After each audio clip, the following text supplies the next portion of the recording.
Hello, good morning everyone. So here we are going to do exercise 1.3 of chapter 1 from class 9th और यहाँ पे हम इसमें question number 1 and question number 3 करेंगे। Question number 3 जो है आपका ये बहुत ज़्यादा इंपॉर्टेंट है, ये एग्ज़ाम में आता ही आता है। 101% ये क्वेश्चन आपका एग्ज़ाम में आएगा। तो पहले हम क्वेश्चन नंबर 1 को डिस्कस कर लेते हैं क्योंकि ये आपका 10th में भी बहुत यूज़ होने वाला है। तो पहले हम उसको डिस्कस करते हैं। ओके, तो आप grade 5th 6th 7th 8th में पढ़ चुके होंगे कि इसे अगर 5 को हम 10 से डिवाइड करें तो आंसर आएगा 0.5। अगर हम 126 को 10 से डिवाइड करें तो आंसर आपका आएगा 12.6। सिमिलरली अगर आप 126 को 100 से अगर डिवाइड करते तो आंसर आपका आएगा 1.26। अगर इसको आप 1000 से डिवाइड करोगे तो आपका आंसर क्या आएगा 0.126। मतलब जब हम 10, 100, 1000 से कोई भी चीज़ डिवाइड करते हैं तो हम डायरेक्टली आंसर लिख देते हैं। कैसे?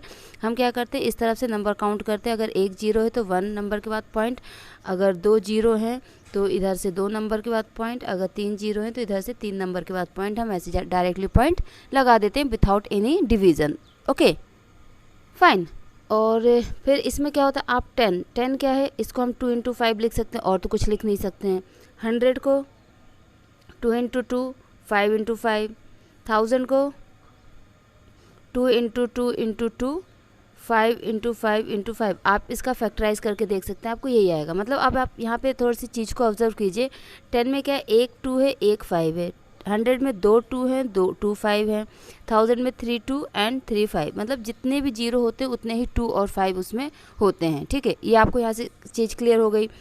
तो अगर किसी में आप कोई भी नंबर अगर मैंने आपको दे दिया, फॉर एग्ज़ाम्पल आपको दे दिया है इसे 36/400, ठीक है।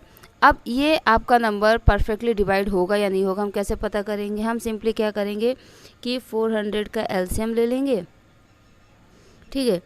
और एलसीएम लेने के बाद हम चेक करेंगे कि इसके फैक्टर्स क्या हैं।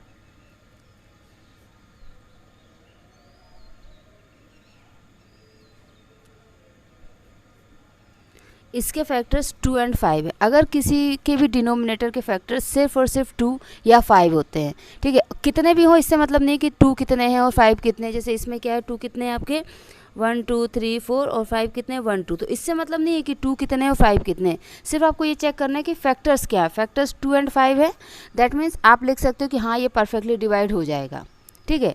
और अगर 2 और 5 के अलावा कोई और नंबर अगर फैक्टर में आ जाता है तो वो फिर परफेक्टली डिवाइड नहीं होता है। ठीक, ये क्लियर बात हो गई, एक छोटा सा कॉन्सेप्ट क्लियर हो गया। अब इससे क्या होता है, जो नंबर परफेक्टली डिवाइड हो जाते हैं, जैसे अगर हम 36 को 100 से डिवाइड करें तो ये परफेक्टली मतलब पॉइंट में आंसर आएगा लेकिन डिवाइड हो गया, रिमाइंडर एनी हाउ आपको 0 मिल जाएगा, ठीक है। लेकिन अगर आप 1 को 7 से डिवाइड करोगे तो आपको रिमाइंडर 0 नहीं मिलेगा, नंबर आपका रिपीट होता ही जाएगा होता ही जाएगा। चलो ये तो आपने कभी किया नहीं होगा अभी तक। आप 3 को 10 से अगर डिवाइड करेंगे तो आंसर आपका 0.3333 ये चलता ही रहेगा, ठीक है।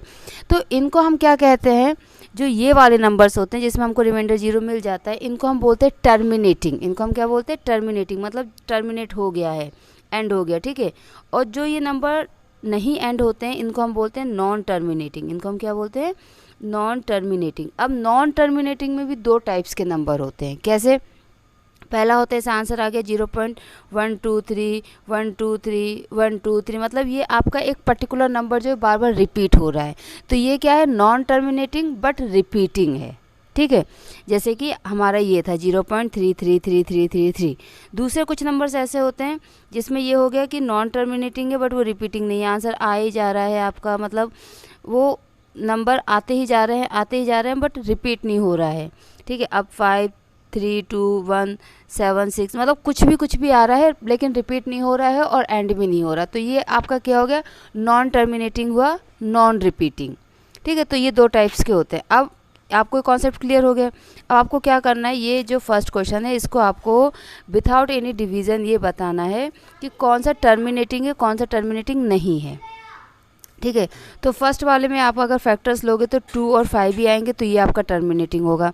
इसमें क्या है, 11 के फैक्टर्स तो 11 ही होगा और 1 होगा, तो 2 और 5 नहीं हुआ, तो ये आपका नॉन टर्मिनेटिंग।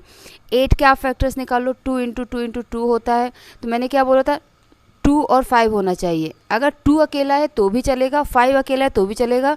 मतलब 2 हो या फिर 5 हो या फिर 2 और 5 हो, ठीक है। लेकिन इनके अलावा कुछ और नहीं होना चाहिए। तो ये भी क्या होगा आपका, ये भी आपका आ जाएगा टर्मिनेटिंग में।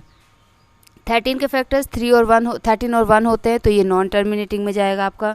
11 में भी सेम नॉन टर्मिनेटिंग में जाएगा। एंड 400 का अभी हमने एलसीएम लिया था, 2 और 5 भी आ रहे थे, तो ये आपका टर्मिनेटिंग में जाएगा। ठीक है, तो यहाँ पे आप ये कह सकते हो कि जो डिनोमिनेटर का नेचर है ना, डिनोमिनेटर का नेचर क्या होना चाहिए, it should be only the factor of 2 and 5। Denominator में क्या होना चाहिए कि वो सिर्फ और सिर्फ 2 और 5 का ही फैक्टर हो, तो वो आपका टर्मिनेटिंग कहलाएगा। ठीक है, ये आपका फर्स्ट क्वेश्चन का कॉन्सेप्ट क्लियर हुआ। अब हम क्वेश्चन नंबर 3 करेंगे। बहुत इंपॉर्टेंट है, बहुत ज़्यादा इंपॉर्टेंट है, एग्जाम में ज़रूर आएगा। ओके, सो आपका क्वेश्चन ये है कि आपको 0.6 बार इसको आपको P/Q के फॉर्म में लिखना है। ठीक है, आपको किस में कन्वर्ट करना है, इसको P/Q के फॉर्म में इसको आपको कन्वर्ट करना है। ठीक है, इसके देखो मेथड तो एक ही है, लेकिन उसको थोड़ा सा 2 तरीके से बताते हैं। आप दोनों समझ लीजिए, जो आपको इजी लगे वो आप करिएगा, लेकिन अकॉर्डिंग टू मी कौन सा इजी होता है मैं आपको बता दूंगी। ठीक है, और इस पर ना थोड़ा सा ट्रिक बेस्ड चीज़ें होती हैं, तो उसको आप समझिएगा। सबसे पहले हम क्या करते हैं, इसके ऊपर बार है, बार का मतलब ये होता है कि वो नंबर रिपीट हो रहा है। मीन्स हम इसको लिख सकते हैं 0.66666 और ऐसे dot dot dot dot dot dot हम लगा देंगे।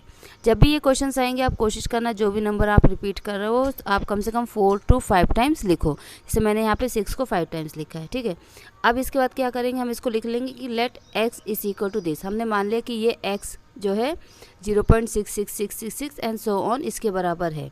ठीक है, फर्स्ट स्टेप ये। नेक्स्ट स्टेप क्या होगा, और सभी में ना सेम स्टेप होंगे, ध्यान रखिएगा। Multiply both the side by 10। ठीक है, आप स्टार्ट करेंगे 10, फिर 100, फिर 1000, फिर 10,000, जैसे आपको नीड होगी इसको अकॉर्डिंग ही करना है। ऐसा कंपलसरी नहीं है कि पहले 10 से करना है फिर 20 से करना है, ऐसे कंपलसरी नहीं है। ठीक है, तो हम पहले इसको 10 से करेंगे, तो multiply both the side by 10, तो 10 इंटू एक्स, और ये क्या हो जाएगा 0.6666 dot dot dot multiplied by 10। ये हो जाएगा आपका 10x, ये हो जाएगा 6.6666 डॉट डॉट डॉट। ठीक है, अब इसके बाद जो छोटी सी ट्रिक है वो क्या ट्रिक है, ट्रिक ऐसी है कि आप इसको मान लोगे कि ये मेरा फर्स्ट इक्वेशन है, मल्टीप्लाई के बाद ये सेकंड इक्वेशन है। अब यहाँ पे आपको 100 से मल्टीप्लाई करने से पहले आपको ये चेक करना है कि जो मैंने x माना है उसमें पॉइंट के बाद कौन सा नंबर है, पॉइंट के बाद 6 है। ठीक है, जो मैंने 10 से मल्टीप्लाई किया उसके में पॉइंट के बाद कौन सा नंबर है, 6 है। अगर पॉइंट के बाद आपका सेम नंबर आता है तो आगे आपको मल्टीप्लाई करने की ज़रूरत नहीं है। ठीक है, और उसके बाद आप क्या करोगे, इक्वेशन 2 में से इक्वेशन 1 को माइनस कर दोगे, मतलब 10x में से x माइनस हो जाएगा और 6.6666 में से 0.6666 माइनस हो जाएगा। एक चीज़ और आप यहाँ पे क्वेश्चन पूछ सकते हो कि मैम यहाँ पे तो आपके 5 6 है, यहाँ पे आपने 4 लिखे हैं, तो देखिए ये आपका क्या है, dot dot dot dot dot dot, point के बाद सेम नंबर हो तो आपके लिए सही रहेगा। ठीक है, अब यहाँ पे 9x आ जाएगा, यहाँ पे आ जाएगा 6, या आप इसको माइनस करके देख लीजिएगा, आपका आंसर 6 ही आएगा। उसके बाद x यहाँ पे, तो ये आपका आंसर क्या आ गया 6/9, तो आप क्या लिखोगे 2/3। देखिए, अब जो दूसरा मैंने आपको बोला था कि दूसरा ट्रिक करेंगे, आपका जो दूसरा मेथड होगा वो ये होता है, बट उसमें हमेशा ना थोड़ी सी दिक्कत आ सकती है, जो एवरेज बच्चे होते हैं उनके साथ दिक्कत आ सकती है। हमने x इक्वल टू ये लिया, उसके बाद हम 10x इक्वल टू क्या हो जाता है 6.6666 हो जाता है। ठीक है, ये आप इसमें चेक कर सकते हैं। हमने 2 स्टेप किए थे, यहाँ तक कॉमन रहता है ये, और ये यहाँ तक ये आपका कॉमन रहता है। उसके बाद क्या करते हैं, स्कूल में या ट्यूशन में या कई वीडियोस में से दिखा देते हैं, उसके बाद वो क्या करते हैं कि ये जो 10x होता है ना, इसी को वो स्प्लिट करते हैं, इस चीज़ को स्प्लिट करते हैं। कैसे, ये तो 6 हो गया और इसको आप क्या लिख देंगे 0.666, हम लिख सकते हैं, इसको कोई प्रॉब्लम तो है नहीं, है ना। पॉइंट के बाद ये जो चीज़ है इसको आपने लिख दिया। अब ये जो है ये आपका किसके बराबर है, x के बराबर, तो इसको हम क्या लिखेंगे 10x is equal to 6 + x, और फिर x को इधर लाएंगे, माइनस करेंगे, equal to 6, 9x is equal to 6, x is equal to 6/9, 2/3। ठीक है, सेम है, कोई ज़्यादा दिक्कत नहीं है। यहाँ पे बस थोड़ा सा चेंज करते हैं वो, बाकी सेम मेथड है।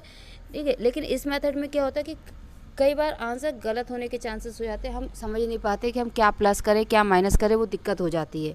ठीक है, आप इसमें बहुत सारे क्वेश्चंस प्रैक्टिस कर सकते हैं, ठीक है। आप 0.3 बार को कर लीजिए, 0.4 बार को कीजिए, 0.7 बार, इन क्वेश्चंस को आप करके देखिए आपसे बनते हैं या नहीं, और जैसा भी होगा मुझे कमेंट में बताइएगा। नेक्स्ट जो इसी टाइप का क्वेश्चन है हम उसको कर लेते हैं, मतलब दूसरा जो हमको दिया हुआ है, सेकंड पार्ट इसका जो दिया है 0.47 बार, ठीक है। अब हम इसको क्या पहले मानेंगे, x इज़ इक्वल टू 0.47777। आप ये ध्यान दीजिएगा, सिर्फ और सिर्फ 7 के ऊपर बार लगा है तो सिर्फ 7 ही रिपीट होगा। फिर फर्स्ट स्टेप क्या है, 10 से मल्टीप्लाई करेंगे। अब कहीं पे ट्यूशन्स में या कहीं पे भी जहाँ से भी आप पढ़ते हो, जो भी आपका सोर्स है, वहाँ पे क्या करेंगे, इस क्वेश्चन को डायरेक्टली 100 से मल्टीप्लाई कर देंगे। बट मैं हमेशा प्रीफर करती हूँ कि पहले 10 से करो, 100 से करो, फिर 1000 से करो। क्या होगा, आपके 2 स्टेप्स बढ़ जाएंगे, 1 स्टेप्स बढ़ जाएगा, 1-2 सेकंड आपके एक्स्ट्रा लग जाएंगे। जो आपने दूसरे किसी क्वेश्चन में टाइम बचाया है तो वहाँ वो टाइम अब आप यहाँ पे लगाएंगे। क्यों? क्योंकि ये क्वेश्चन ऐसे होते हैं 3 मार्क्स के आते हैं और हम इसमें मिस्टेक नहीं कर सकते हैं, ठीक है। तो 10x इक्वल टू क्या हो जाएगा आपका 4.7777।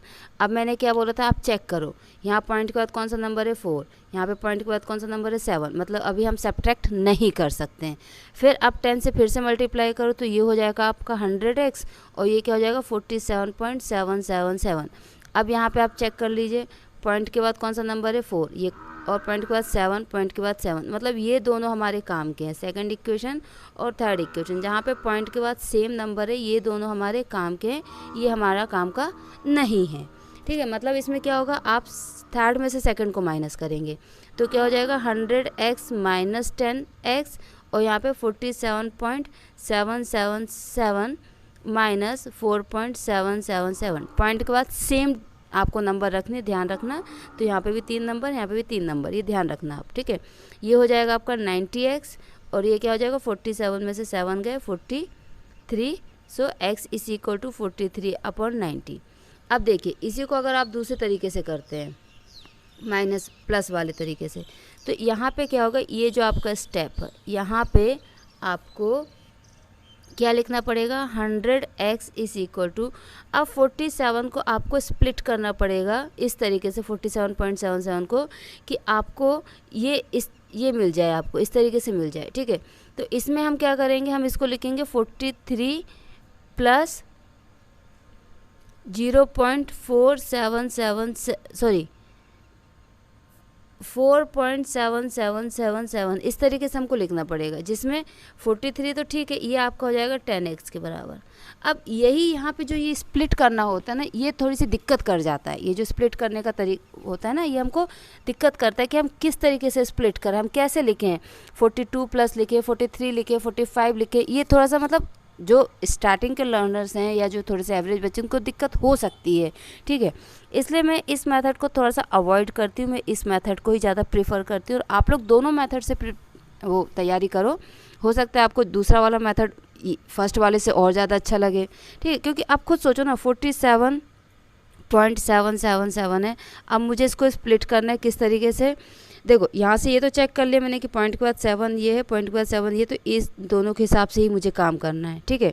तो अब मैं इसको इसमें से 47 में से 4.77 इसको माइनस कर दूंगी, 47.77 में से 4.77 को माइनस करूँगी तो आ जाएगा 43,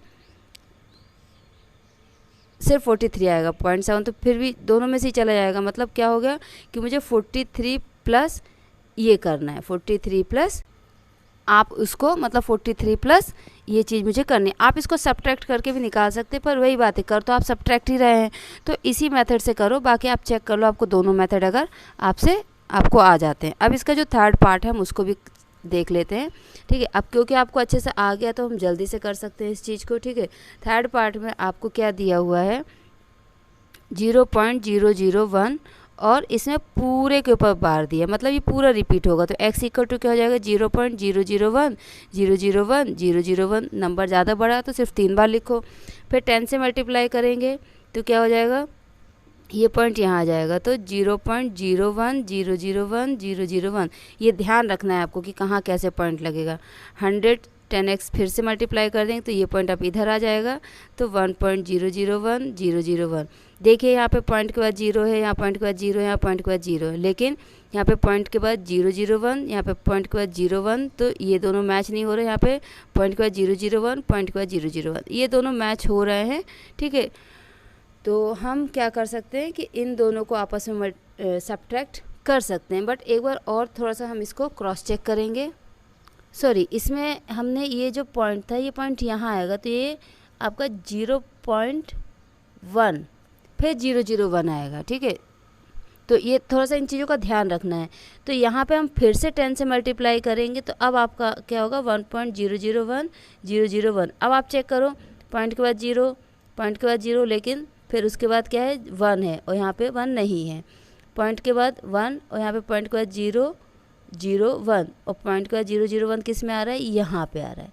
तो ये दोनों हमारे काम के हैं, ये दोनों हमारे काम के नहीं है, मतलब हम इसमें से इसको माइनस कर देंगे। तो क्या होगा 1000 माइनस x और यहाँ पे 1.001001 माइनस, ठीक है, किसको करेंगे 0.001001, सेम नंबर ऑफ डिजिट्स रखना है हमें। तो ये आपका क्या हो जाएगा 999x equal to 1, x is equal to 1/999, ठीक है। इस तरीके से होगा। आप बहुत सारे क्वेश्चंस अपने मन से रैंडमली कुछ भी ले लीजिए, जैसे कि आप ले लीजिए यहाँ पे 0.43 के ऊपर बार, 0.87 कंप्लीट बार, 0.92 इसके ऊपर बार, फिर 0.002 इन दोनों के ऊपर बार, 0.003 पूरे के ऊपर बार। ऐसे ही कुछ क्वेश्चंस आप रैंडमली ले लीजिए और इनको सॉल्व कीजिए इसी तरीके से, क्योंकि पेपर में कुछ भी आ सकता है और इस पेपर में नहीं आएगा तो किसी और दूसरे पेपर में बाहर जा तैयारी कर रहे हैं उसमें आ सकता है। तो आप इनको सॉल्व कीजिए और मुझे बताइए कि आपको समझ में आया या नहीं आया। Okay, thank you so much, bye bye.